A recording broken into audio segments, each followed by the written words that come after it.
down 14 to the Denver Nuggets in the first half, down 9 at the half, and Curry was struggling, just 7 points, but he erupted in the third quarter with 13, and overall in the second half and overtime scored 35 of his 42. Whew. Steph was on fuego last night, Bonte, and this is after a rough start, 7 points in the first half. Second half, I would have never thought that you would go shot for shot, Aaron Gordon versus Steph Curry. Steph was like, yo, let me show you something about what this three-point line is about. Shot the last shot from almost half court. That's how good he's feeling right now, and that's a welcome sight for the Warriors fans. You see that and one right there in the third quarter. You see him going all over Christian Braun, who had his way in the first half. And Steph said, hold on, young fella, I got this. And you talk about it right here. Basically a pick and roll with Draymond Green. Used Draymond Green for the screen and pulled up the tie at 120 apiece. Is this what post 35 looks like? Maybe. I feel like Steph, LeBron, they are revolutionizing what it looks like to be after 35. At one point in the NBA, they thought 30 was when you start to decline. Steph is still doing this? Are you serious? Oh, we're real serious. He's having a hell of a season to start. And Steve Kerr, Draymond Green, and Stephen Curry talked about last night. Here it is.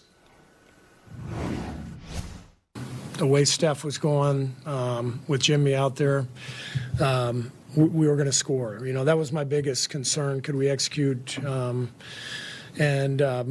They just reminded me we have Steph and Jimmy, and they'll find a way to score, and they did. And it was fantastic to watch the defense with that kind of size and length. Our guys did a great job finishing what was just a phenomenal basketball game.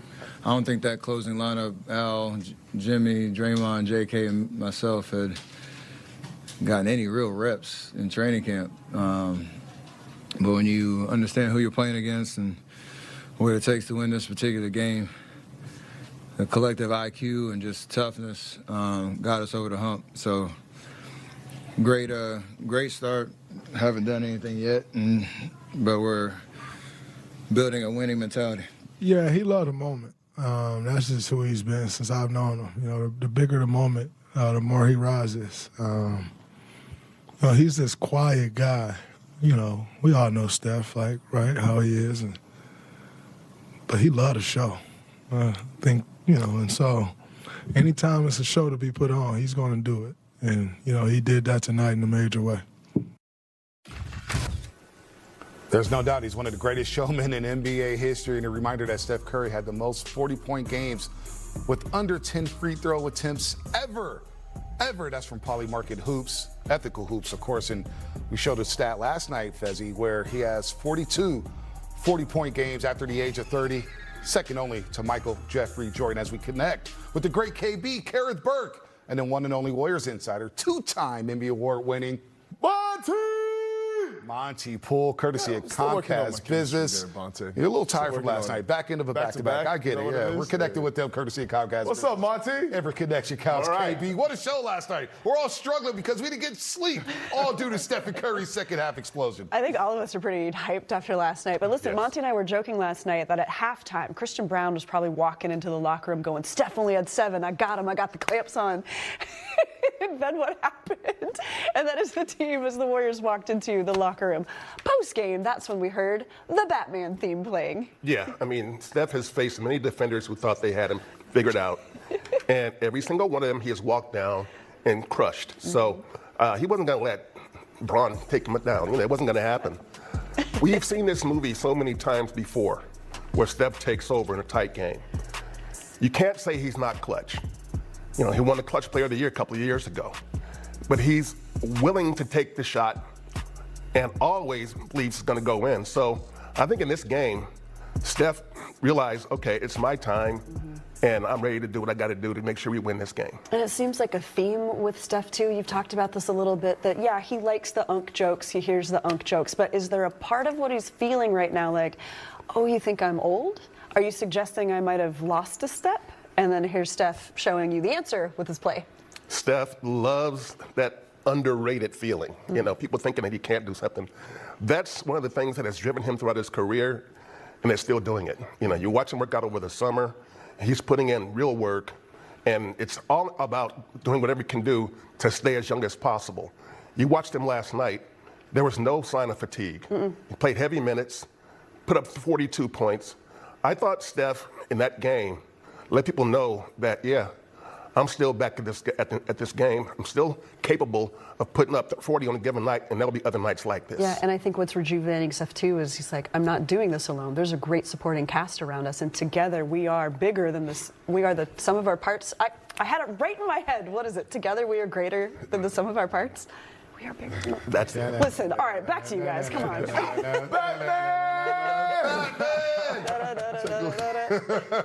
Well, since we're talking about Stephen Curry, you were involved in this game up in Portland way back when in 2016. Oh, boy. Now, this was memorable because Stephen Curry started 6 of 18 from the floor. He was 0 of 9 from the three-point line through 3 quarters. Ooh, but handoff he went crazy in the fourth and in overtime, scoring 17 points, which is the most points in NBA playoff history for an overtime period. Fezzi, what were you thinking when Stephen Curry came back? I'm back. I'm here. Yes, and you guys took a commanding 3-1 Well, lead. look at the defense. Look at how different it is from then to now, Bonte, because back then, they were trying to fight over the screen. Now, they meet Steph at half court. Just think about the time that it's taken for Steph to really show you. And even now, year 17, he's still doing this.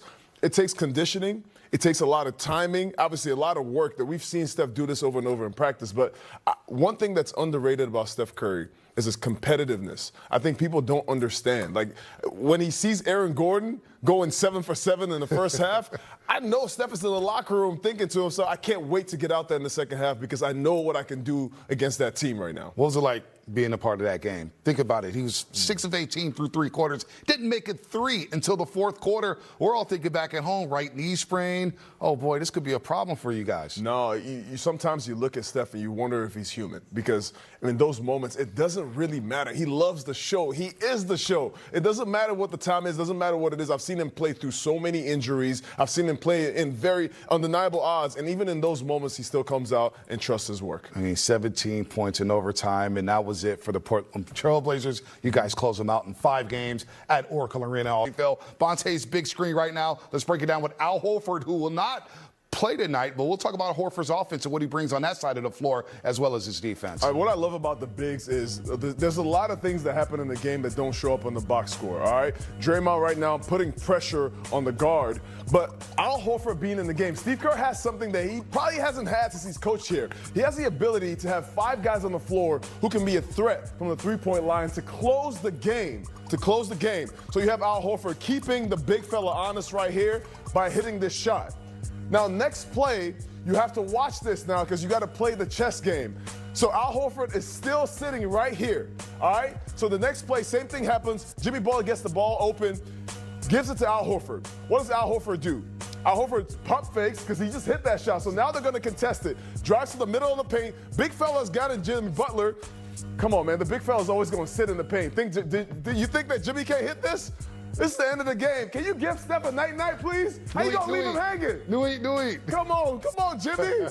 You left Steph hanging, but that was a great shot, great play. These are the little things that happen within the flow of the game, and this is why Al Horford is still so effective right now. I love the D-right pump fake right there from the corner in his defense. He held Jokic to 3 of 12 shooting from the floor last night, so he did it on both ends of the floor. But Draymond Green, we talked about this in real time, like Draymond Green is picking up Jamal Murray. He picks up Jamal Murray, but the recovery to contest the shot on Jokic, break it down, Fez. Yo, if you have a big man that switches onto the point guard at the end of the game, everybody's yelling, help. We looked at each other, Bonte, we were like, actually, we like this. Why? Why do we like this? Because this is a defensive player of the year right here. All right, Draymond just got through his 9th defensive all-team in the NBA. So right here, you have Jokic setting a screen for Draymond. Both big fella, Al Horford and Draymond Green. Draymond cracks back, goes back to recover. Look at that recovery from the point guard to the big man. This is why the Warriors have been so effective. They've been able to have now they have 2 Draymonds on the floor with Al Horford and Draymond. So he can switch out to the guard, feel like you have an advantage on both ends, and Draymond can get back. And that speed is one of the reasons why Draymond can guard 1 through 4. And at the 5th position, he's still so effective. He's always been part of that death lineup. The IQ right there, the smarts. And think about that closing lineup. You had the unction alongside J.K. Yes. They were down 7 with 3:50 left in regulation. They end up winning the game by 6. Talk about that closing lineup right there where Steve Kerr and his assistants discussed it at halftime saying, you know what, we need to get bigger. Let's get more athletic. They insert J.K. alongside the four uncles right there. Well, that lineup is going to be different as the nights go along depending on the matchup, but it's because Nikola Jokic is on the floor. Now you have Al Horford in the game. I'm so proud of Jonathan Kuminga and the growth he's shown so far because over the course of this game, you saw Jonathan Kuminga defend, you saw him make confident drives to the rim, and he earned those minutes. So he's there at the end of the game with these older guys, and J.K. has to be the young guy. He has to be the guy who's flying around. You saw him hit that rebound. Now, that's a big closeout right there. So these are the things that J.K. has to do. You saw him at the end of the game in overtime. He took a drive to the rim. He missed the layup, but I love those drives. Those are going to be layups that are going to help and count as the season goes along. So we're seeing defense. NBA gambling scandal, Billups, Rozier Jones. Arrested in FBI probe. Background music, suspenseful news beat. In a shocking turn of events, 3 well-known NBA figures Chauncey Billups, Terry Rozier and Damon Jones have been arrested as part of a massive FBI probe into illegal gambling activities allegedly linked to the La Cosa Nostra crime families. According to the Department of Justice, the 3 are accused of being involved in rigged poker games and leaking insider NBA information for betting advantages, charges that have sent shockwaves throughout the basketball world.